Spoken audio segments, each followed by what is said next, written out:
Hello, and welcome to episode 6, part 1, this week on Cracking the Cocoon. This week is very special as we have our very first guest for our Pursuing Your Passion segment, the lovely and amazing Brooke Spagrud. Brooke is a self-proclaimed passion-preneur. After years of marketing and sales experience and achieving success in the radio and newspaper advertising industries, she walked away from it all. The pay, the titles, the benefits, the unhealthy work atmosphere, the high stress work life balance, all of that was no longer worth it. So instead of medicating the problem, she walked away from it all. Since then, she has refound both herself and her passion for marketing, and now harnesses her gifts through her services as a social media storyteller. She finds unique and engaging ways to create content that helps to humanize a business and connect with its customers to build branding that matters. Through this, she is able to live her passions while not having to feel like she's selling her soul to the devil for every paycheck. So now that we've given Brooke a proper introduction, it's time to get cracking. Well, hello and welcome. Thank you so much, Brooke, for coming on the show today. I'm really excited to talk with you. You're such a wonderful, passionate person in general, and I just know we're going to have a ton of fun today. So thanks again for coming on. Well, thank you so much for having me. I'm excited because you're popping my podcast cherry today, and we get the chance to do this. I'm excited to support you and be here with you today as well. Awesome. Thank you. And that's such an honor. I appreciate it. That's so much fun. Well, so we'll dive right in. As was mentioned in your lovely introduction there, you have kind of stuck within the same career genre, which is great. So clearly you have sort of a passion there around advertising and marketing and all the things that go with that. But it sounds like you've made a big jump at one point from being kind of more in the corporate environment to more of being an entrepreneur. Do you want to tell me and the listeners a little bit more about that? Sure. Well, actually, something that you don't even know about me is that when I was in high school, I worked for a couple of years, which I think everybody should do, by the way, because it makes you realize that you need to further your education in order to get anywhere. Right. Instead of kind of going and like screwing it up and not really knowing what you want to do. But I did realize that I wanted to go to school, and I actually went to school to get my business degree so that I could be a financial advisor or a financial planner or something in that corporate world.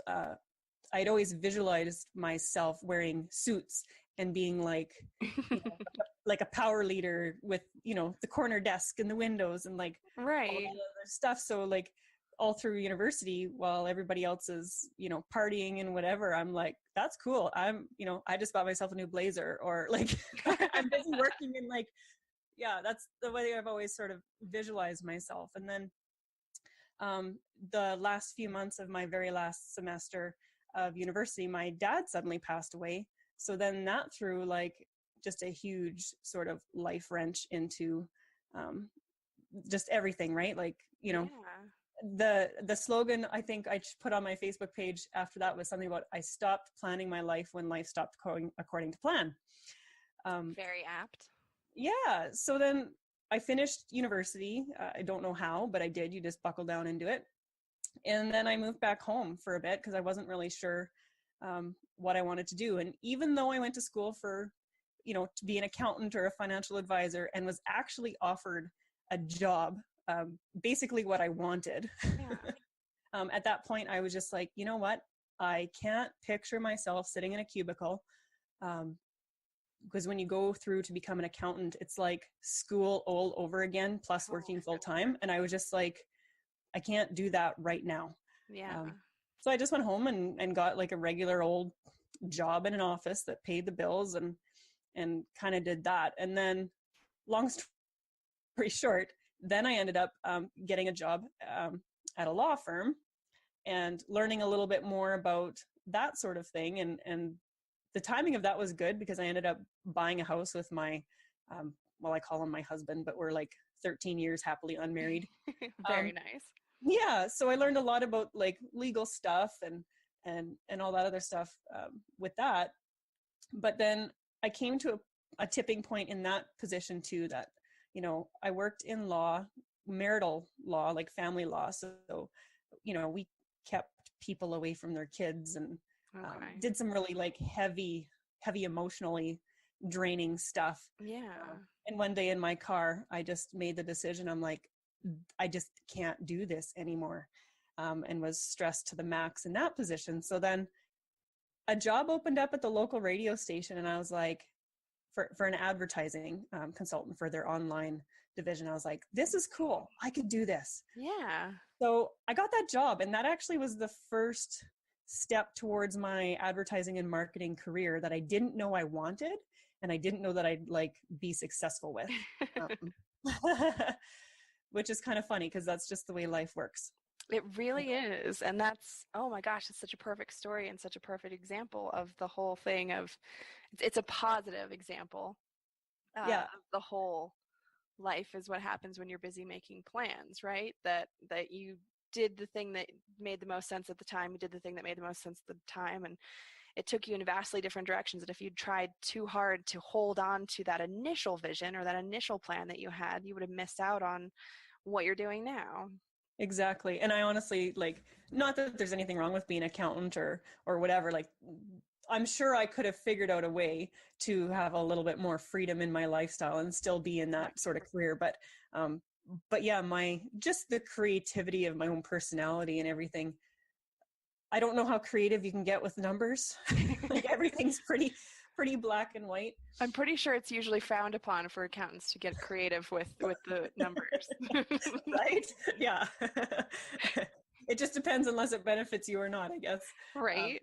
but yeah, so started my career in advertising there with the radio station, and worked closely with the radio sales team, and had an excellent boss, and that really helps a lot when you're a newbie and you feel like you've got support and stuff. Because like, let me tell you, sales advertising is not like this skip to my loo, money in the bank, everything's glorious sort of position that I think some people dream it to be.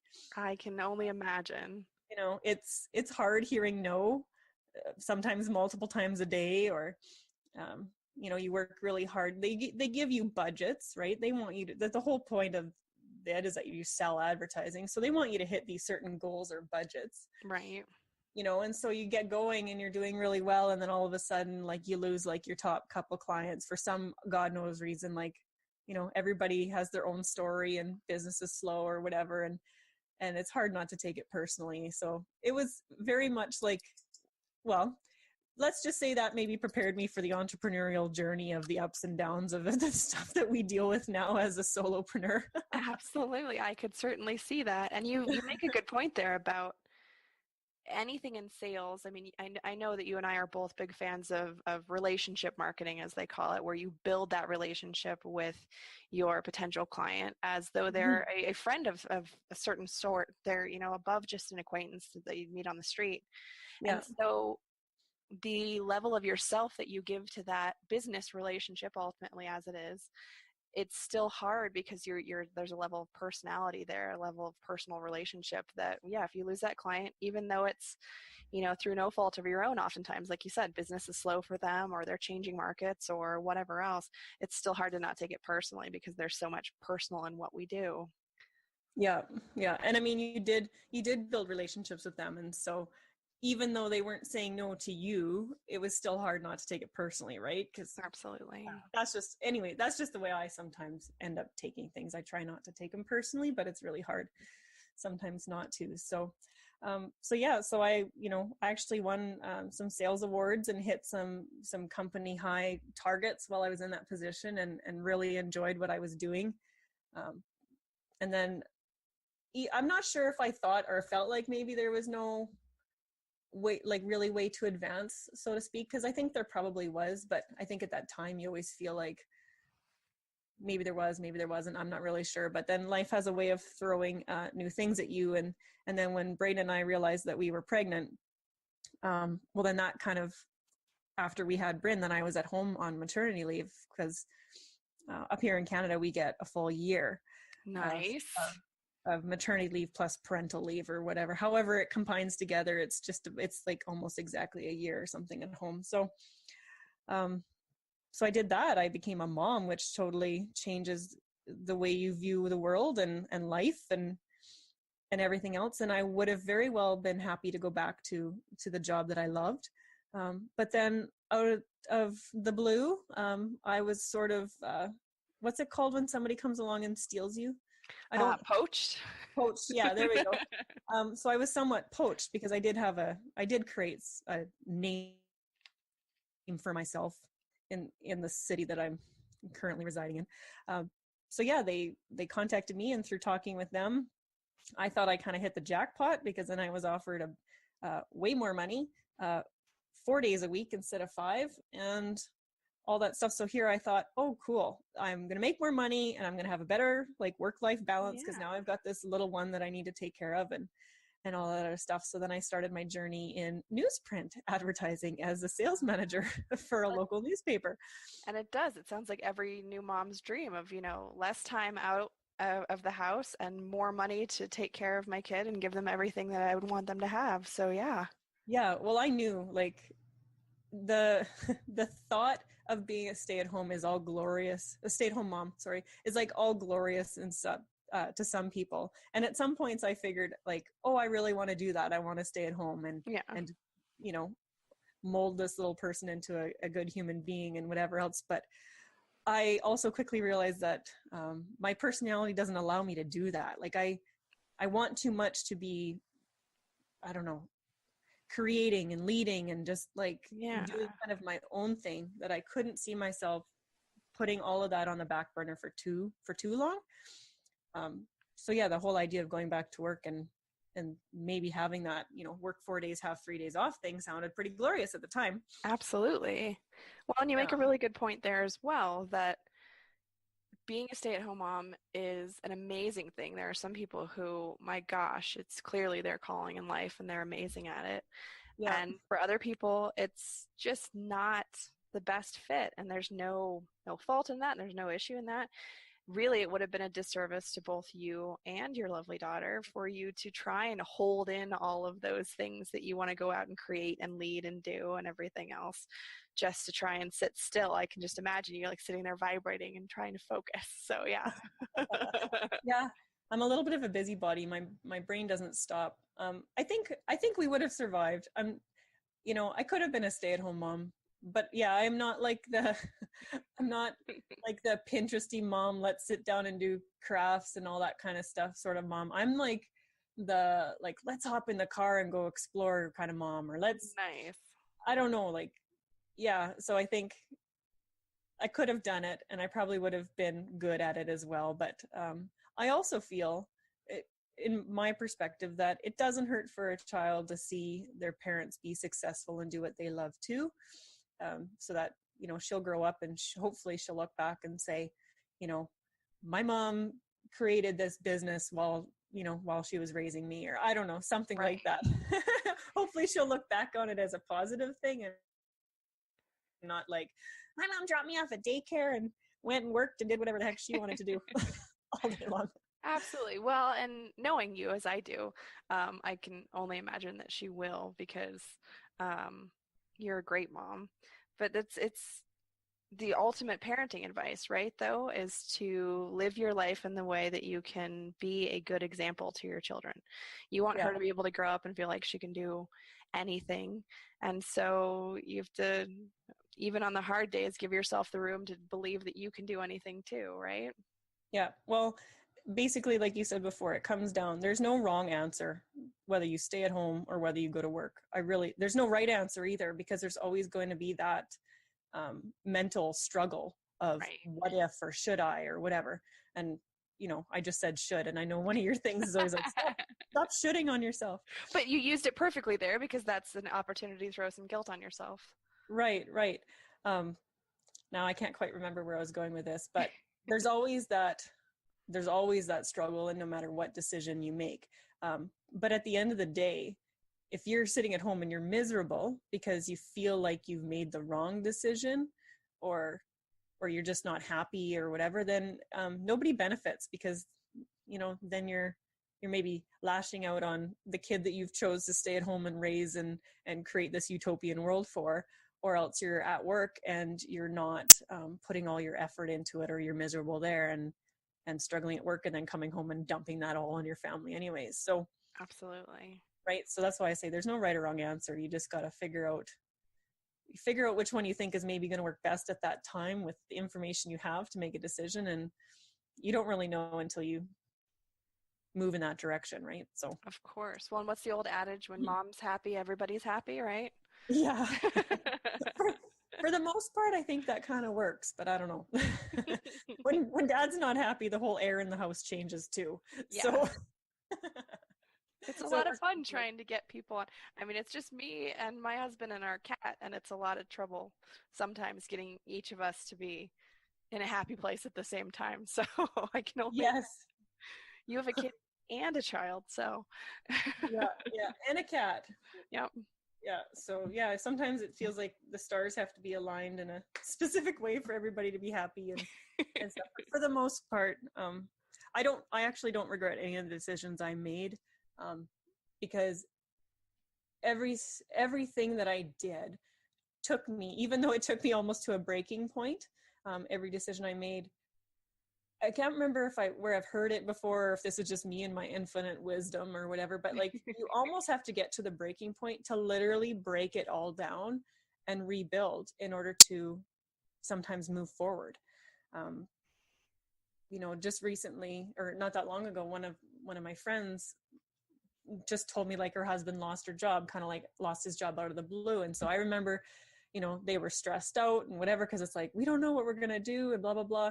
Right. And then miraculously he actually found a better company to work for, and it's a better job, and he's going to be less travel and company truck and all that stuff. And so we were sitting down, and it's like, in the heat of the moment, you don't always see much more than a few feet in front of you because you're panicking and just trying to figure out what your next step is. But looking back now, that was kind of a blessing in disguise.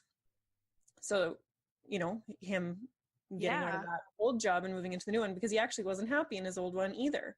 And so I feel like a lot of the decisions I made is the same thing. I feel like I had to break down and make some drastic moves at certain points, but because of those, I don't know, I think I came out, I didn't run into that light coming through the tunnel. I maybe come out Right. at the light at the end of the tunnel. Sometimes you don't know if that light in the tunnel is the train coming towards you or if it's actually the end of the tunnel. This is very true. Well, that's the other thing I was going to say is I love that as you were telling your story of how you've made these choices over the years, that, I mean, it sounds like, and I can hear, and you've obviously dealt with these things and they've happened further in the past. I can hear that little bit of, you'll throw in there that obviously the emotional aspect of working at the law firm was getting to you, or obviously the stress of, your father passing with college and everything played a point in your decision to kind of move back home and do a different job. And so there's obviously Mm-hmm. these intensely emotional things, like you said, they're breaking down to the very bottom and kind of dropping all of those plans that you had in Mm-hmm. that moment, and all of and whether it's, and that's the funny thing is sometimes it's in high school and everything, we're making our 5-year plans and our 10-year plans, and in college we're doing all of those, and this is where I see my career going, this is where I see myself in 20 years. Yeah. And then there's that moment that happens usually repeatedly every few years, it seems like, for pretty much everyone I know, where you realize that life doesn't really work that way, and it becomes about you're planning on your next paycheck or you're planning on your next vacation, and even that can fall through because all of a sudden you just kind of, this isn't what you're meant to be doing anymore, and you just feel that. And Yeah. so retroactively, I'm super duper proud of you for, as hard as it must have been in some of those instances, going with what you felt like you needed to do, even though it was changing complete streams oftentimes of careers, from accounting to law, and law to advertising, and advertising to a different kind of advertising. Because correct me if I'm wrong, but even going from radio to print is a pretty huge jump, right? Well, yeah, I mean, the basic premises of what you're doing is the same, but different medium. So for years, you're working in radio, and I was doing the online, the digital sales on the like local radio station's website, Okay. sort of thing. So it was kind of like almost like an online newspaper, I guess you could say, right? Okay. Sharing the local radio stories online. Yeah. But yeah, so for years when you're with radio, you basically back bad talk and make fun of newspaper people. Um, and then all of a sudden the newspaper comes along and offers you this fantastic opportunity and you're like, okay, cool. And then you go do that and you're kind of like, oh, now I feel bad for those radio people. Right? In a way, you just kind of jump ship.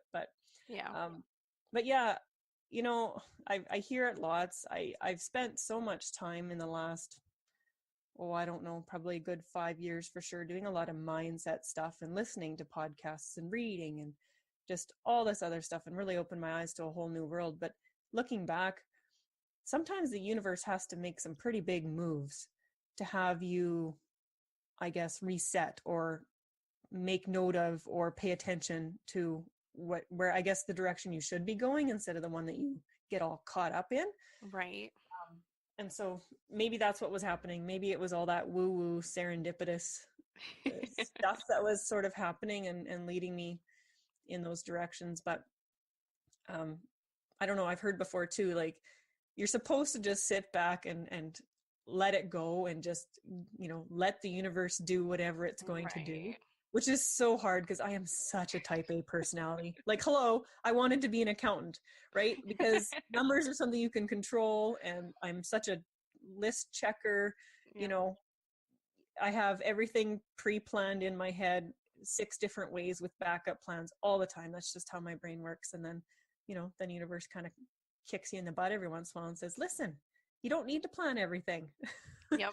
Right? Just here's a situation. Just deal with this situation right now and just make the decision in the best way that you possibly can right now in this moment. And then worry about the Exactly. rest later.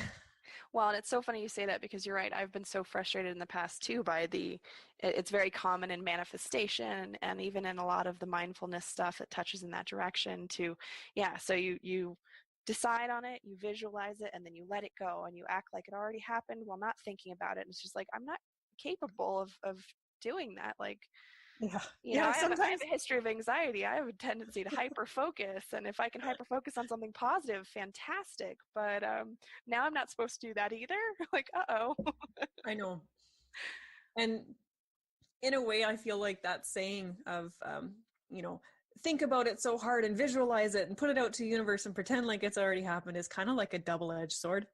Yeah. Because it's like, depending on the situation, sometimes it's really hard to sit and visualize yourself coming out of the end, like coming out of whatever whirlwind mindfuck thing you got going on at the moment. So I mean, I do believe in the power of visualization and manifestation and all that other stuff, but sometimes when you hear that and you're like, and you're in that bad space, the first thing you want to say is like, fuck you and your visualization, because right now I just need to sit down and have a drink. Yep. Right. And Well, it's so true. And my desktop right now, I actually have a little picture that I made, and it has a quote from Jim Carrey, which I found interesting because it bridges the gap for me between that manifestation, you know, think about it as hard as you can and then let it go, and like how do I function, because I grew up and I lived my life in such a way of, all right, you're always taking the next step toward what you want, you know. Mhm. I've softened my goals and I've learned the importance of being flexible in my goals, because what I think I want, you know, 6 months from now could change a month from now. You know what. That's right. So I love this quote because it was, and let's see if I don't butcher it. As far as I can tell, it's about telling the universe what you want and working toward it while letting go of how it comes to pass. And that's that little extra piece of explanation that I feel like is often missing is, okay, so you let the universe know what you want, right? And you can work Mhm. toward it. You don't have to totally block it out and like almost avoid it, because that's sending the wrong message too. But maybe, like you said, the friend whose husband lost his job, they weren't planning on him getting that other offer. They weren't planning on, you know, they had goals, they had plans on how they were going to get to where they were going to go. And Mhm. this had never crossed their mind. And boom, it popped up. And now I'm guessing a lot of those plans and goals they had are probably a lot easier now that he's in a happier position in his job. He might be making more money or whatever else. And so that's the funny thing, is when we're in that tunnel, like you were talking about, we get tunnel vision and we don't see all of those other things, or they're just simply haven't happened yet. They're a day or 3 or 5 away, and then all of a sudden Mm-hmm. it just shows up and you're like, oh, never in a million years would I have imagined that would be how I'd get to do what I want, but hey, it worked out. Yeah, and me, like I said before, type A personality, being very like planner oriented, um, research, need to know my options, and have Yep. a like I've always been a planner. Um, so that quote from Jim Carrey, like I do feel like you still have to plan. Like you always kind of have to have goals, and you have to sort of have a plan on how to reach them. Yeah. But you also have to meet the universe halfway, Yep. right? Like put it out there, do whatever you got to do, and work towards those goals. But yeah, I always get so focused on the how, like how is this all going to happen? And that's actually the part that you're supposed to just be like, whatever, I don't care how it's going to happen. It will happen because it is happening right now. Right. I'm on my way sort of thing. But yeah, it's all of this whole like mindset stuff and kind of getting into this whole thing has just resulted from time and time again getting to a point, like a breaking point of some sort, and then figuring out how to move on from there. And so now that I'm kind of doing a little bit more of this, like, I don't know, mindset seems to be the only word I can keep coming up with right now, but Yeah. like whatever, woo woo stuff or manifestation. Mindfulness is one of the psychological terms for it, trying to Yeah, focus on being more in the now and the flow of things. Yeah. yeah, mindfulness is a good one. I see now that sometimes I was just in my own headspace, maybe creating mountains out of molehills and different things like that, because I was just in a different mental place, Right. you know? And so maybe like that's the blessing, because if I wouldn't have been in some bad places, I wouldn't have made the decisions I did to move on or to move away or whatever. And I wouldn't have ended up where I am today. So, Right. you just, Well, and that's the other interesting thing that I actually have bookmarked as a potential podcast topic, is to talk about the other big idea that comes up, which is the whole everything happens for a reason. And yeah. I think I heard you make a little sound there too. Everyone says it. I feel like I hear it all the time, and I used to be big on jumping out with it. Of yeah, sure, I totally agree. Everything happens for a reason. But I've had a few people that have sat down and had, which I love to do, totally thorough like discussions of like good old school proper argument, where it's not fighting arguing, it's like just Yeah. debate arguing. And well, but what do you mean by that, and this and that and the other? And once again, I'm going to go back to one of my first loves, Jim Carrey. Of a different quote from one of his other videos, because he's very into all of the new age woo woo mindfulness Yeah. stuff now Yeah, he too, sure is. to the point that people think he's lost his mind, which maybe that's the key. I don't know. We'll find Well, out. But I love that there's, in this commencement address, I think that he did, he starts out early on by saying, life doesn't happen to you, it happens for you. And then later in the address, he comes back to it and he says, and they cut this out of most of the little motivational videos, but for me, it's the most valuable part, mm-hmm. that, and when I say life doesn't happen to you, it happens for you, I don't really know if that's true. I'm just making a conscious choice to view the things that happen to me in the most positive light, and I'm paraphrasing here because I know I'm messing up the wording, so that I can deal with them in the most constructive way possible. And to me, that's, if I was going to say, and when anytime I do say to anyone now, everything happens for a reason, it's up to you to find or create that reason, though, because I Right. don't believe that there's some magical plan laid out for all of us that puts us through hell. That would be Yeah. horrible. Yeah, But because I do imagine that sometimes, there's value to our experiences. yeah, like sometimes things happen, and usually it's when the bad things happen, like a loved one suddenly passes away, or there's a big disaster or whatever. And so when you hear somebody say everything happens for a reason, it's those are the times where it's really hard to swallow that pill and justify that saying. Yeah. But then again, it really depends, I guess, on what your internal belief systems are. Like if you're religious of any kind, or you look up to anything, when somebody says that to you, then you know, I guess you can fall back on that and feel, what's the word I'm looking for here? Uh, Reassured? yeah, something like that, right? Yeah. When somebody says everything happens for a reason, like let's just say, for example, if you believe in God or whatever, right? Because Right. there's so many religions that even fall underneath that umbrella. Um, but like if you believe in God and you believe that there's a plan and you believe that he is the person that's controlling everything and he has a plan for you, and then you hear somebody say, well, everything happens for a reason, you get some sense of relief possibly from hearing that, just reminding you that there is a higher power and there's somebody guiding you. But and so that can be applied to any religion or any sort of belief. If you believe Right. in the universe, if you believe in, I don't know, if you believe in me being the almighty powerful person controlling my own life or whatever it is, right? Right. Like you could pick something completely ridiculous and believe that that is what's controlling your world. And so yeah, Well, but and that's being is again one of those things. It's like sometimes I'm gonna go with it, and sometimes I'm gonna not want to hear that. right. And that's, I think, where the base underlying thing for me has been is that some of the hardest things, struggling through finding out that I can't have children, things like that. Oh, sweetie, everything happens for a reason. And my answer was just like you were saying earlier to that, like, Yep. well, then fuck whoever Yeah. whoever decided that. If that's not up to me, then screw you and everybody else that.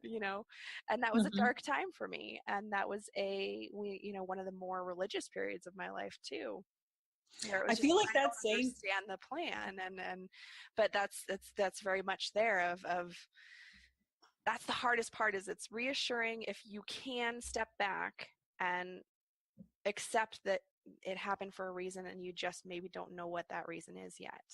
right? Yeah, because Yeah, again, we're not supposed to know the how, right? exactly. Yeah, but I kind of feel like that saying that everything happens for a reason should probably only be said when something really positive happens. I like that. Let's start a whole campaign and turn it into a positive thing. Yeah, because sometimes when it's around a negative situation, it just kind of feels like a kick in the nuts or Yeah. whatever. It's just like, Yep. okay, that doesn't make me feel any better. If anything, that makes me feel worse, because now I feel like there's something wrong with me, or Yep. that I deserve this pain and punishment. Like that, see, and that doesn't. Right. Then that right there puts you in the wrong. That right there puts you in the wrong mindset to bring on the bigger, better things, and or to get through it. Then you end up Exactly. dwelling, right? So. Thanks for listening to today's episode of Cracking the Cocoon, brought to you by Embrace Your Passion with Mentoring Metamorphosis. It's listeners like you that make my day when I look at those statistics and know that you're out there and what I'm saying is hopefully getting through to you. Feel free to check out my website, embraceyourpassion.co, for additional episodes of Cracking the Cocoon. For more information about what I do, some other great things, there's a few fun freebies on there. You could join my email list and get some tips and tricks delivered directly to your inbox every so often. Or just check out whatever new is popping up on there. Have an excellent rest of your day, and I'll see you in the next episode.